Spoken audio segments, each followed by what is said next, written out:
Life doesn't give you what you want. It gives you what you deserve. And what you deserve is shaped by what you do, not occasionally, but consistently.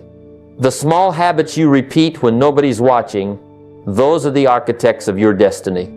You see, poverty and wealth are both built the same way. One choice at a time, one habit at a time, one day at a time. Poverty is not a single event. It is a slow erosion of discipline. Wealth is not a miracle. It is the compounding of simple daily practices that anyone can choose. Now, let me share with you 7 habits. Simple, repeatable, practical, that transform my life from rags to riches. And if you'll practice them with discipline, they just might do the same for you. Most people drift through life reacting to circumstances. They wake up, check what the day throws at them, and then respond. But here's the truth. Circumstances don't shape destiny. Philosophy does. Poverty isn't really an accident. It's most often the result of neglect. Neglecting to save, neglecting to invest, neglecting to discipline ourselves. Wealth, on the other hand, is the harvest of discipline, of living intentionally, of aligning daily choices with a long-term vision. The question we all have to answer is this: do we live by vision or do we live by emotions? Emotions say, I feel like buying it, so I will. Vision says, does this move me closer to freedom or further away? Emotions want comfort today. Vision wants freedom tomorrow. And when you allow vision to rule your philosophy, you start to govern life instead of life governing you. I remember a time early in my career when my income suddenly increased. My first instinct was to spend more, to upgrade my lifestyle immediately. That was emotion speaking.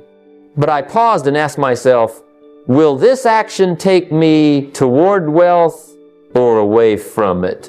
That single question became a turning point. Instead of expanding my lifestyle, I expanded my investments.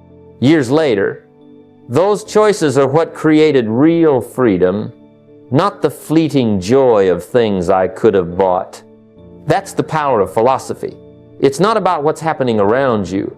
It's about what's happening within you. The wealthy aren't immune to temptation or challenges. They simply anchor themselves in principles stronger than their moods.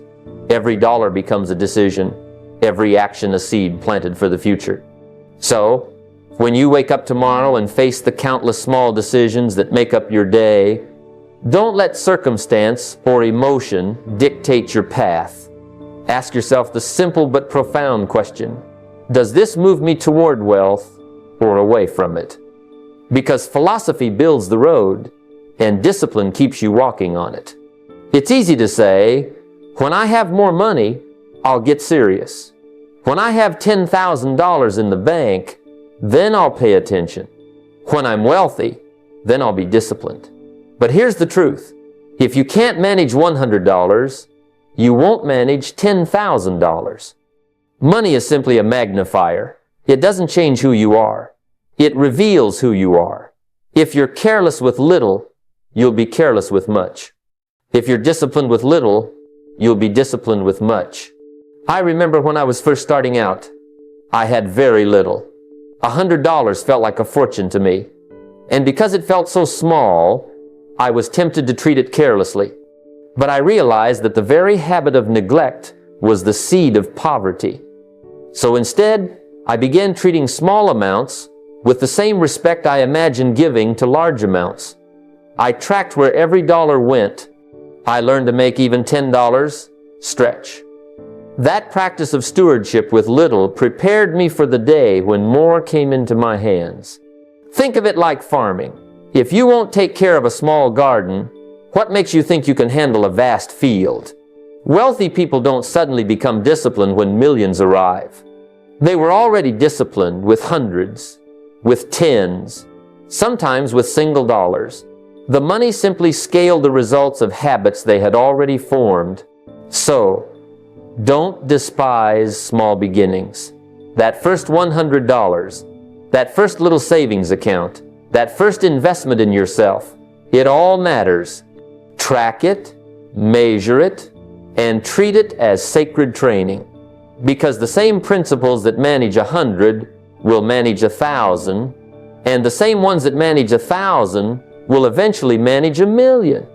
Wealth is less about the amount in your hand and more about the character behind the hand that holds it. Respect the little, and you prepare yourself for the much.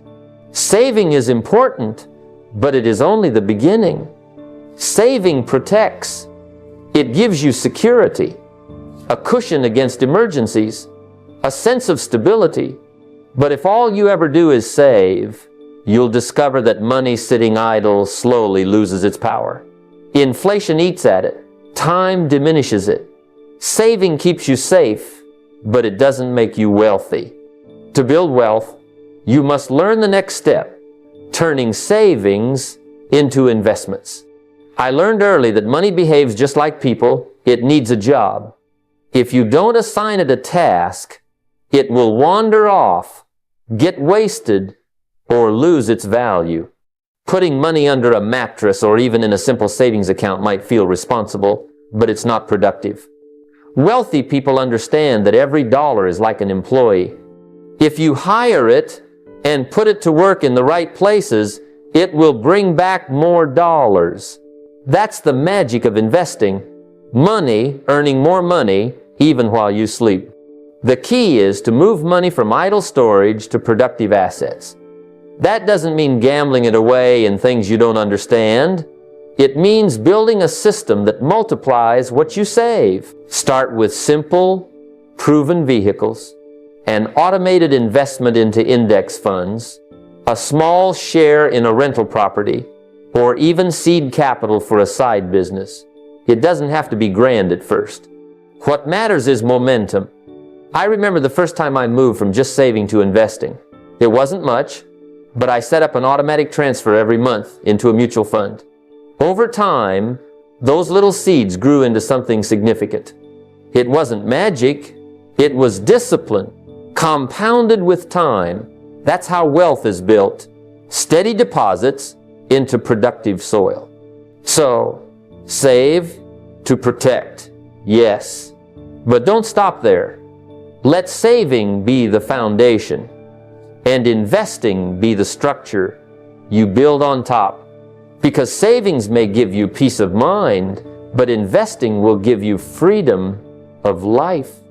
There comes a point when you must realize that you cannot trade hours for money forever. A job will give you a living, and that's fine, but a living is not the same as wealth. Wealth begins when money starts working harder than you do. That's when the hours of the day stop limiting your potential, because your dollars are out there producing. Even when you're asleep, even when you're on vacation, even when you're no longer able to put in the same effort. The real breakthrough is to understand that money is not meant to sit still. It is meant to move, to flow, to multiply. If all you do is earn and spend, then your money disappears as quickly as it arrives. But if you direct it into assets, things that continue to produce income without your constant labor, then you've turned a dollar into an employee. Imagine this. Each dollar you invest becomes a worker on your team. $1 may not do much, but what if you had thousands of them, each one producing dividends, interest, rent, or business profits? That's how fortunes are built, by putting money to work. When I first understood this principle, I bought a small piece of real estate. It wasn't flashy, it wasn't glamorous, but it generated rental income month after month. Suddenly, I wasn't the only one working. My money had joined the workforce. Later, I added dividend-paying stocks, small business ventures, and other streams. And here's the beauty. Once the system was set up, I didn't have to oversee every detail day by day. The money worked faithfully. Now, you don't have to start with millions. You just have to start with what you have and commit to making every extra dollar earn. Whether it's stocks, bonds, rental property, or a side business, choose wisely and let your money do the heavy lifting. Because when money begins working for you, that's when you step beyond survival and begin moving toward true financial freedom. One of the greatest traps people fall into is lifestyle inflation. You see it all the time. Someone gets a raise, and almost overnight, they upgrade their car, move into a bigger house, start dining at fancier restaurants. On the surface, it looks like progress, but often it's just a reshuffling of numbers. The income may have doubled, but so have the expenses, and at the end of the month, nothing is left. They've simply traded one level of struggle for another, only dressed in nicer clothes. True wealth isn't about how much you earn, it's about how much you keep and how wisely you put it to work. If your expenses rise as fast as your income, you've robbed yourself of the very margin that creates wealth. That gap between what you earn and what you spend, that's the seedbed of financial freedom. Without it, no matter the size of your paycheck, you'll remain stuck. When I began earning more, I made it a rule. Never let my lifestyle rise at the same pace as my income. If I received a raise, I'd take at least half and channel it into investments or savings before I even thought about a lifestyle upgrade. That discipline created the cushion that allowed my money to grow while I kept my living simple. And let me tell you, humility is one of the most powerful financial strategies. Drive the older car a little longer, live in the house that's comfortable rather than extravagant, and let your wealth build quietly in the background. Because here's the truth. No one ever went broke by living beneath their means.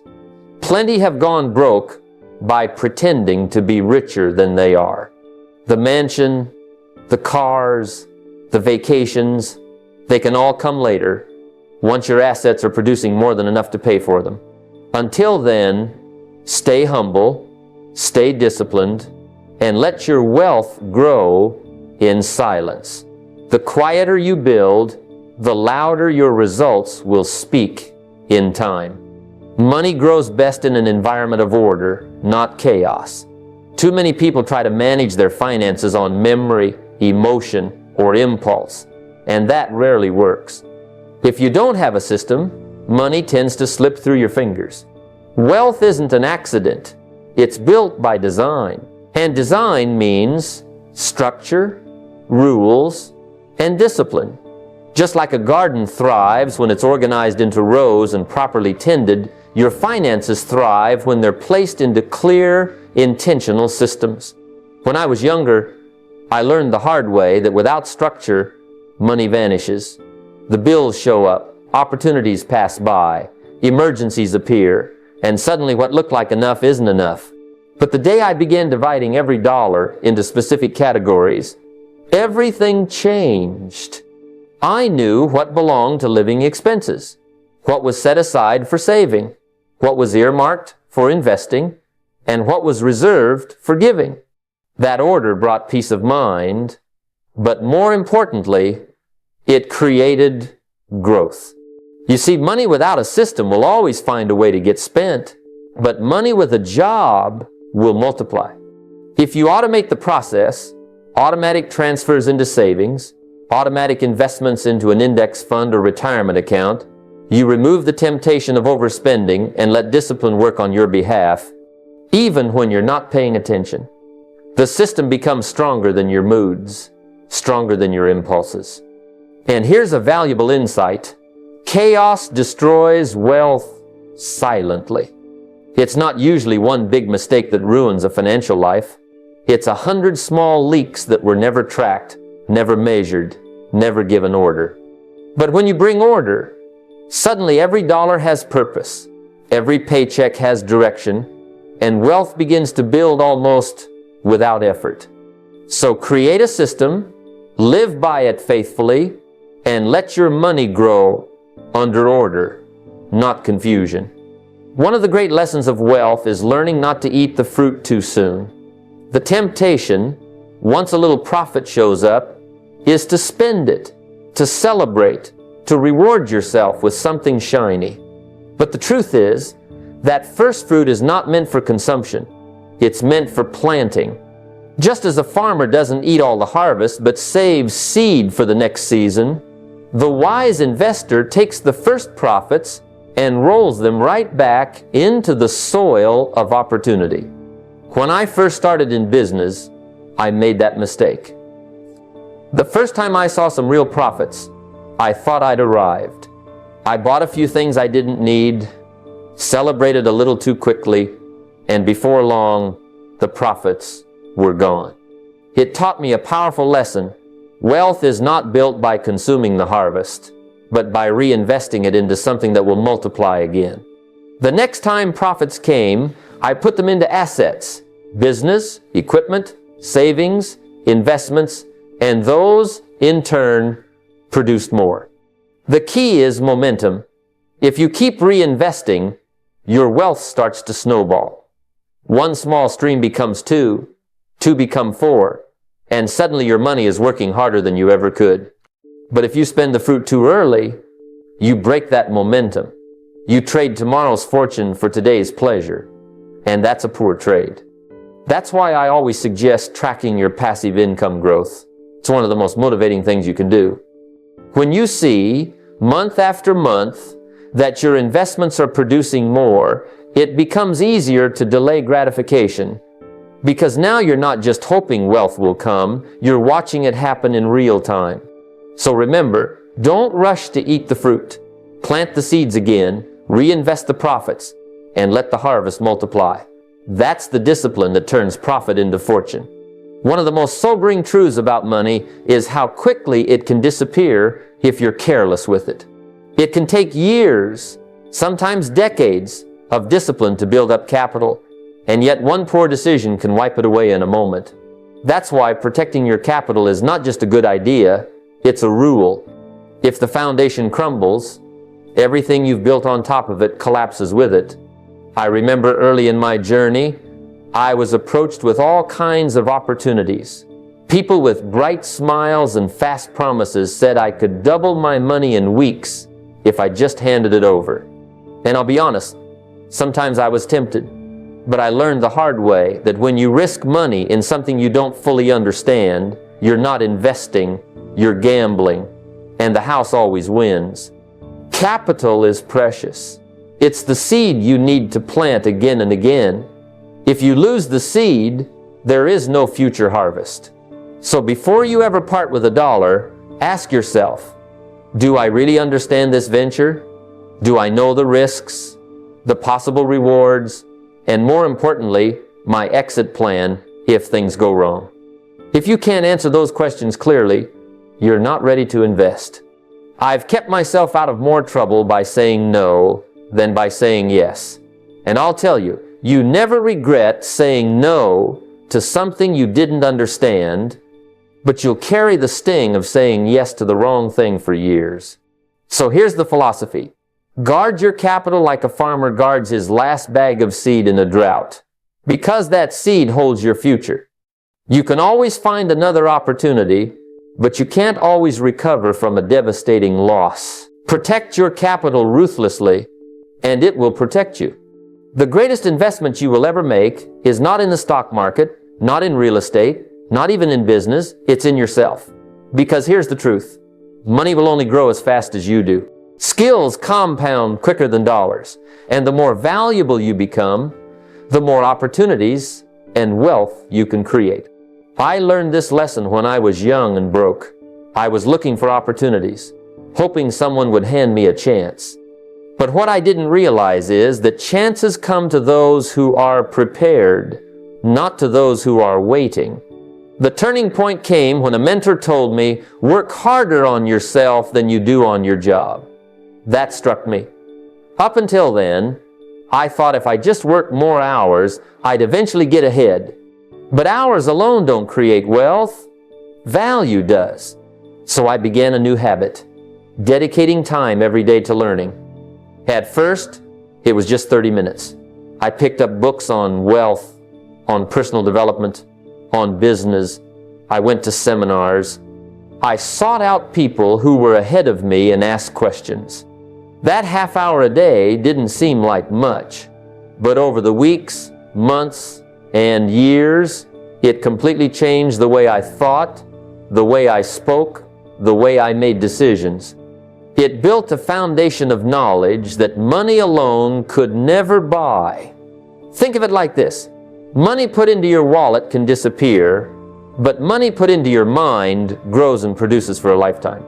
The skill of communication, the knowledge of investing, the discipline of leadership, these are assets that never depreciate. So before you invest in anything else, invest in yourself.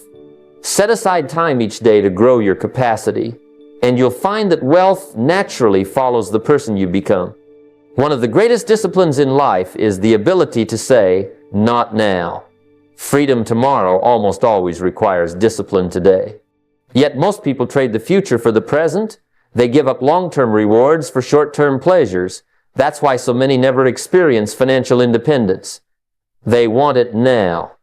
They want the trip, the new car, the shiny toy, and in the process, they mortgage their future for today's moment.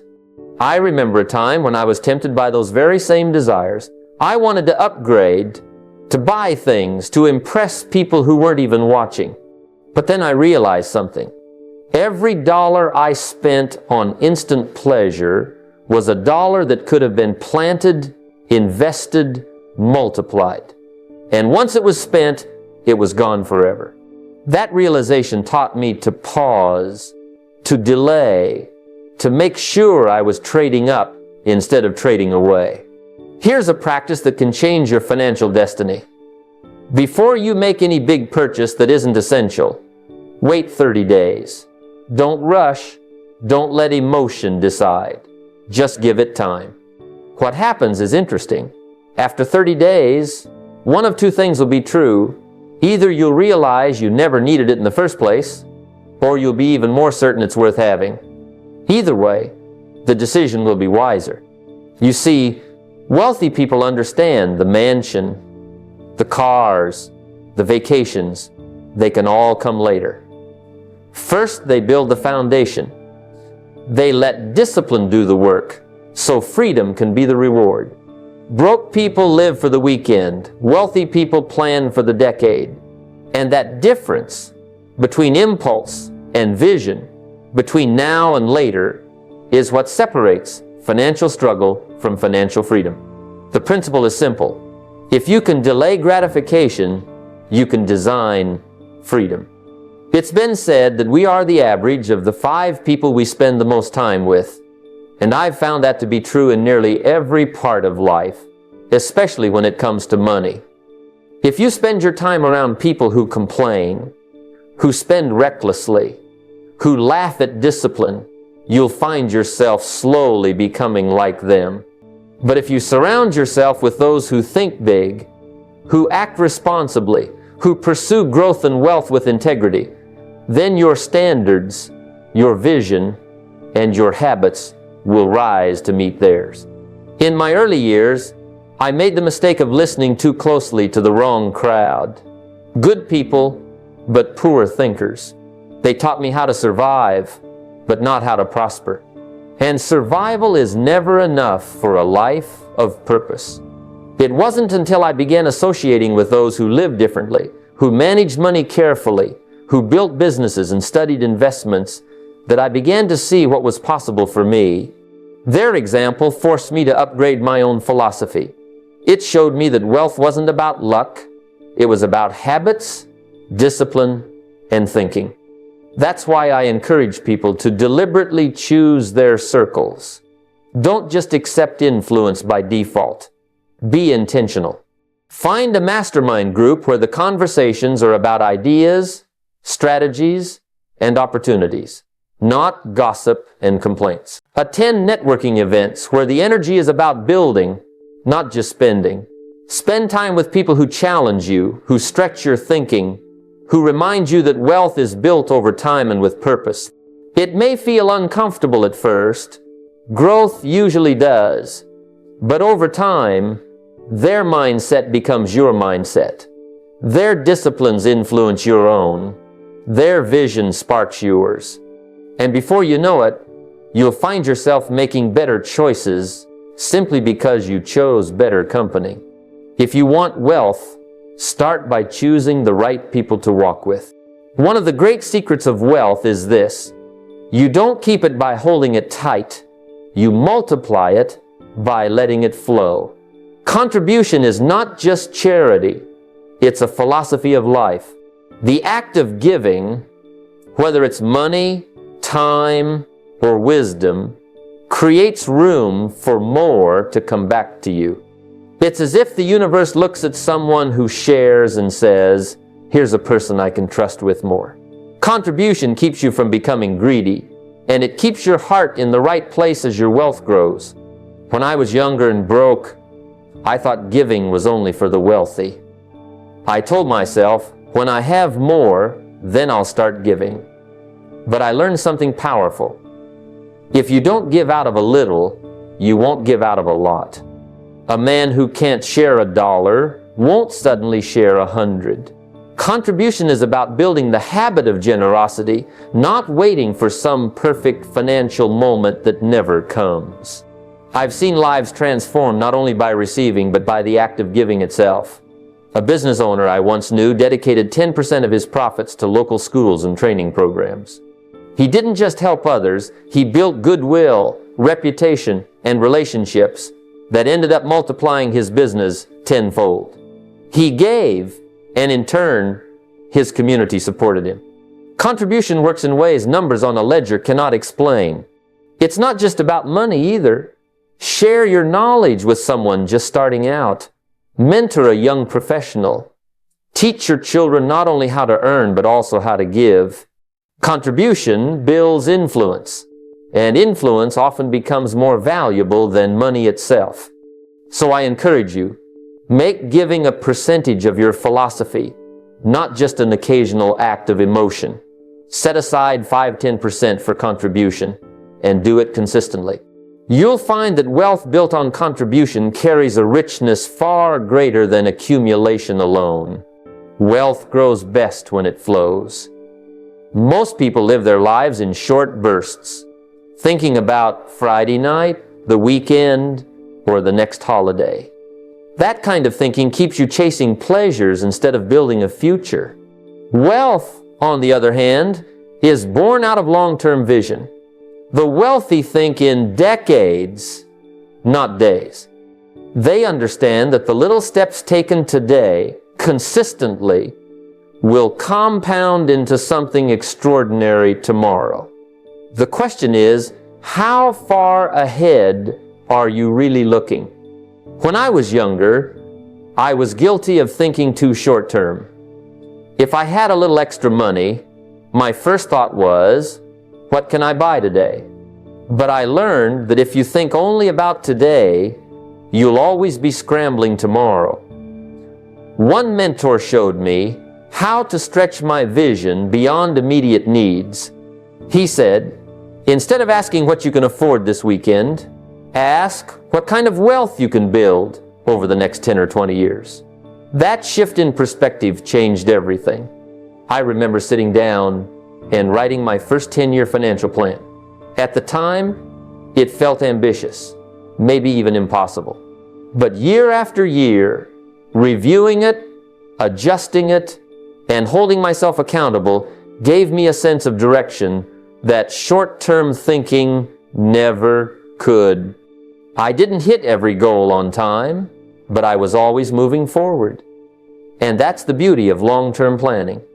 Even when you fall short, you're still far ahead of where you'd be without it. The poor often think in terms of survival. The wealthy think in terms of legacy. The difference isn't in intelligence, it's in vision. You don't build wealth overnight. You build it brick by brick, choice by choice, year after year. So I encourage you, stretch your vision, write out a 10-year financial plan, review it annually, and let it guide your daily decisions. When you live with the future in mind, today's sacrifices will feel like investments instead of losses. Think decades, not weekends. Discipline is where wealth begins and where it is sustained. Too many people believe they need a burst of energy, a grand gesture, or a sudden windfall to change their financial lives. But the truth is, wealth is built on the quiet consistency of discipline. Intensity can create a spark, but discipline keeps the fire alive. It's not what you do once in a while that changes your future. It's what you do every single day. When I first started learning about money, I thought I had to wait until I had a large amount before I could make a difference. But I was wrong. I discovered that even the smallest act, repeated consistently, grows into something significant. Saving $5 a week, investing a small percentage of every paycheck, or setting aside a fixed amount before spending anything else, it all adds up. And more importantly, it shapes who you become. Discipline with small amounts trains you for larger responsibilities. I'll tell you what discipline really does. It builds trust with yourself. When you set a goal and stick to it day after day, you create confidence. Suddenly, you're not at the mercy of your emotions or impulses. You're guided by principles. And that's where real freedom comes from. Most people think freedom is doing whatever you feel like. But true freedom is knowing you can trust yourself to keep your commitments, no matter how small. I've seen people with modest incomes accumulate remarkable wealth because they practice simple, steady habits. I've also seen high earners lose everything because they lack discipline. The difference wasn't in how much they made, it was in how consistent they were. So I challenge you, don't underestimate the power of small, disciplined actions. Save or invest the same amount every week, no matter how small. Let discipline be your silent partner. Over time, it will do what intensity never can. It will build you a foundation that lasts. Discipline is the bridge between where you are and where you want to be. Failure is not the opposite of success.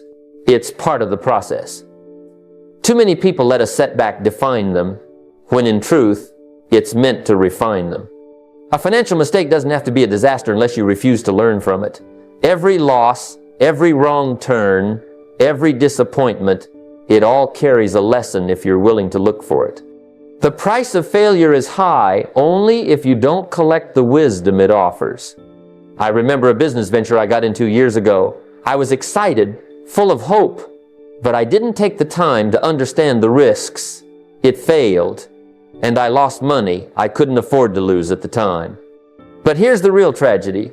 If I had walked away bitter, angry, or defeated, the loss would have been permanent. Instead, I treated it like tuition. I asked myself, what did this mistake cost me? And more importantly, what did it teach me? That shift in mindset changed everything. When you see failure as tuition, you stop running from it. You stop pretending mistakes won't happen. Instead, you embrace them as part of the education of success. Think of it this way. You can either pay the university to teach you lessons about finance and business, or you can let the marketplace do it. And trust me, the marketplace is a very demanding teacher, but it never lies. The key is to capture the lesson before you move on. After every mistake, sit down and write out what went wrong, what you could have done differently, and what principle you'll never forget because of it. Do that, and your failures will transform into stepping stones. Ignore that step, and they'll remain stumbling blocks. Setbacks don't disqualify you from wealth. They qualify you if you learn. Success is not a matter of luck, and wealth is not a stroke of chance. Too many people are waiting for the lottery of life to hand them freedom, while others quietly build it, step by step, by following principles. The truth is, success is predictable because it follows laws, just like the seasons. If you plant in spring, tend in summer, and harvest in fall, you can predict the outcome.